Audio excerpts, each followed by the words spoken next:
Hi everyone, my name is Megan Bryant and my topic is on foreshadowing.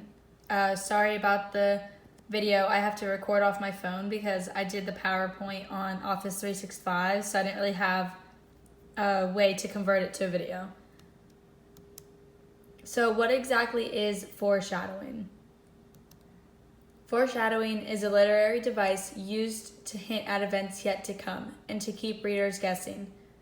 It is also the use of hints or clues to suggest what will happen later in literature, movies, or music. It's useful for creating suspense, a feeling of unease, a sense of curiosity, or a mark that things may not be as they seem. So for this slide, I just have a little picture over here, just as an example for foreshadowing. So basically right here, it's kind of like a caveman playing with sticks, maybe trying to start a fire, and then his shadow is kind of a future, like going into the future. Like, so as I saw it as a man, like on a smartphone, like an iPhone, something like that. So that's kind of foreshadowing going into the future, I guess. So how do we use foreshadowing? Well, we can use it through the dialogue, the title, and the setting. So for the dialogue, you can use your character's dialogue to foreshadow future events or big reveals. The title of a novel or short story, even a movie, can be used to foreshadow major events in the story. And for the setting, the choices you make about the setting of your story can also foreshadow events. So what is the purpose of foreshadowing? Well, mainly to create suspense. The author wants the viewer to know that things will happen, but wants to maintain control over how and when the things will happen. As it adds dramatic tension to a story by building anticipation. It can help the reader to make predictions, and it can make far-fetched stories seem even more believable by helping the reader feel more prepared when the event occurs.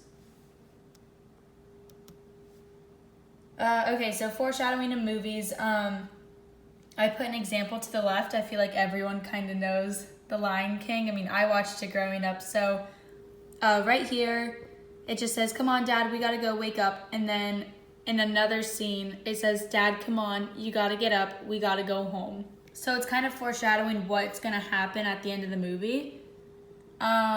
So foreshadowing doesn't always need to be heard. It can be seen such as by a subtle look and physical gestures from the character. Facial expressions also play an important role. So now we're moving on to foreshadowing in movies and literature. So for this slide, both can apply to either or, but I just decided to split it into two sections, so one for movies and one for literature. So for movies, we have nature can play a key role when it comes to foreshadowing in both movies and literature. Storms, natural disasters, dark skies, thunder, etc. can foreshadow something dangerous or troubling, whereas clear skies, sunrises, or calm water or wind can foreshadow a feeling of calmness or resolution. Animals can also be used to foreshadow. For example, a dog with its tail between its legs can show that it is scared or knows something bad is going to happen. You know, it can sense it, something like that. And then for literature, an example would be in Shakespeare's Romeo and Juliet. Romeo says he prefers to die rather than live without Juliet's love. And so then there's just a quote right there. And then in most cases of foreshadowing in literature, we don't even realize the author has used it until we've gotten to the end of the story. Yet if we are given hints, symbols, or events, we can try to predict the outcome of what it will be. This slide is just kind of a few important notes, just some random things I wanted to throw in. So foreshadowing often appears at the beginning of a story or chapter, and it helps the reader develop expectations or predictions about the upcoming events. Sometimes foreshadowing can be very subtle, and you won't notice it until the second or third time around, or until you've finished the entire text or movie. Yet in other cases, it can be very obvious. Foreshadowing isn't necessarily accurate. Foreshadows can lead a reader to anticipate something that will never actually happen. And then going on to the next bullet point, that was kind of what I was referring to. A red herring So foreshadowing can also get mixed up with other literary techniques.